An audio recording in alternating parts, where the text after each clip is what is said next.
Hi. In 1962, John Glenn became the first astronaut to orbit the Earth 3 times.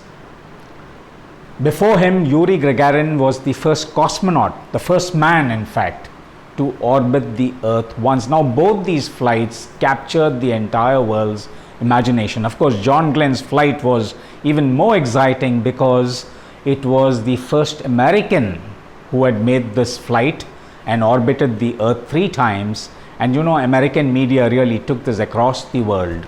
Everybody was really excited about this, but what they saw and what they heard was just 10% of what really happened. It was the tip of the iceberg. 90% of the work and the effort that went into putting John Glenn into space was hidden to the human eye. 90% of the iceberg lies below the water.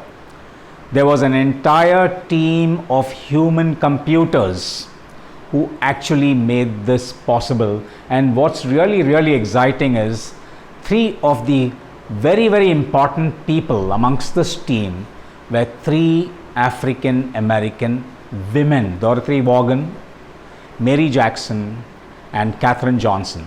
3 African American women. They were considered to be real mathematical geniuses, and they mapped the entire flight from launch to landing. In 1960s in America, you can understand, you can appreciate that it's so difficult even for African American men to make it, and these 3 women really broke the glass seal. This is what happens in real life. Everything in life, whether it be love, war, science and technology, management, leadership, or even a person's personality, everything is applied to the iceberg model.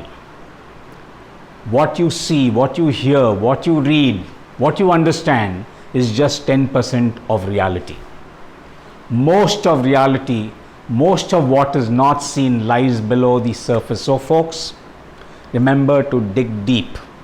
Whatever you do, dig deep. Don't be afraid of diving into the waters to see what really happens below the waters, to see the bulk of the iceberg. Otherwise, you might be that Titanic that sank. Thank you.